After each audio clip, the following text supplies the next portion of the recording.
માહી નદીના શાંત કિનારે વસેલું કારેલી ગામ પોતાના અંતરમાં શાંતિ અને ગૌરવશાળી ભૂતકાળને સમેટી રાખે છે. માર્ચ 1930માં મહાત્મા ગાંધીજી તેમના 78 સત્યાગ્રહીઓ સાથે કાદવ ભરેલા રસ્તાઓ પરથી ચાલતા અહીં આવ્યા હતા. કારેલી માત્ર એક પડાવ ન હતું, તે વિચાર અને દિશા નક્કી કરવાની ઘડી હતી. ધરપકડની અફવાઓ વચ્ચે ગાંધીજીએ ધૈર્ય અને સંયમનો સંદેશ આપ્યો. દાંડી પહોંચતા પહેલા મારી ધરપકડ થઈ જાય તો પણ મીઠું બનાવવું એ જ આપણો સંગઠિત નારો હોવો જોઈએ. આજે કારેલી યાત્રી નિવાસ ગુજરાત ટુરિઝમ દ્વારા પુનર્જીવિત માત્ર વિરામ સ્થાન નથી, પણ ગાંધીજી અને તેમના સાથીઓના સાહસનું જીવંત સ્મારક છે.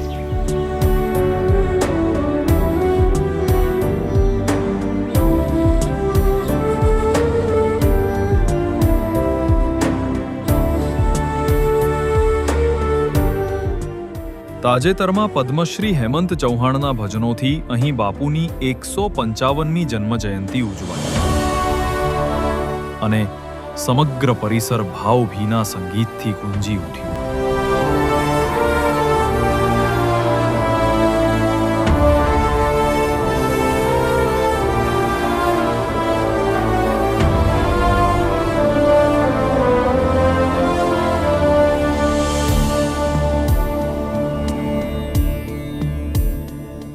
કારેલી પછી સત્યાગ્રહીઓ અણખી ગામ તરફ આગળ વધ્યા. સુવર્ણ ખેતરો વચ્ચેથી પસાર થતા તેમનું સ્વાગત ધ્વજ, ભજન અને ઉત્સાહથી કરવામાં આવ્યું. ગામલોકોએ બ્રિટિશ સહાયતા સ્વીકારશે નહીં એવો સંકલ્પ કર્યો અને ભંગ કરનારને 5 રૂપિયાનો દંડ નક્કી કર્યો.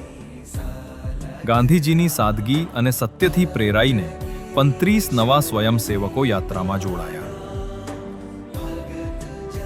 આજે અણખી યાત્રા નિવાસ શિક્ષણ અને સર્જનાત્મકતાનું કેન્દ્ર છે. અહીં બાળકો ચિત્રો દોરે છે, ગીતો ગાય છે અને રમતોમાં ગાંધીજીના સપના સાકાર કરે છે.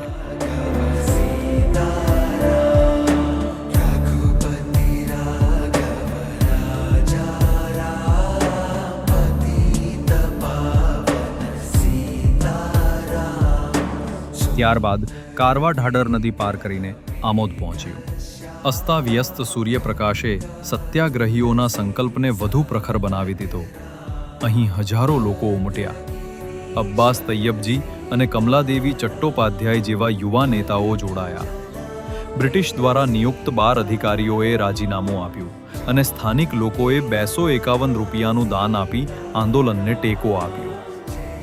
આજે પણ આમોદ યાત્રી નિવાસ એ જ ઉર્જાને જીવંત રાખે છે અને ગાંધીજીના આ સંદેશાની યાદ અપાવે છે. જીવનમાં સચ્ચી શાંતિ માટે મન, શરીર અને લક્ષ્ય વચ્ચે સંતુલન આવશ્યક છે.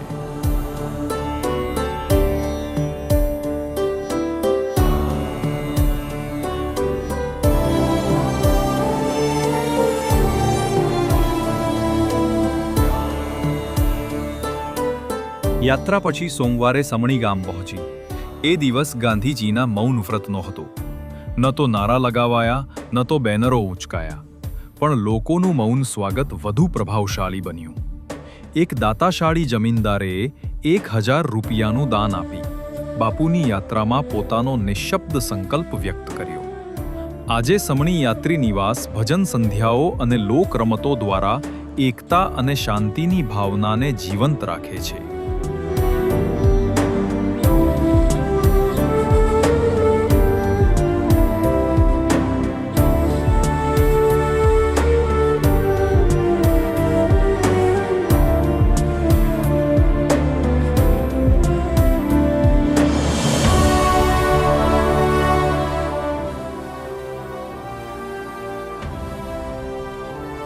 કારેલી, અણખી, આમોદ અને સમણી આ માત્ર ગામ નથી, પરંતુ સ્વાતંત્ર્ય આંદોલનના ગૌરવશાળી અધ્યાય છે.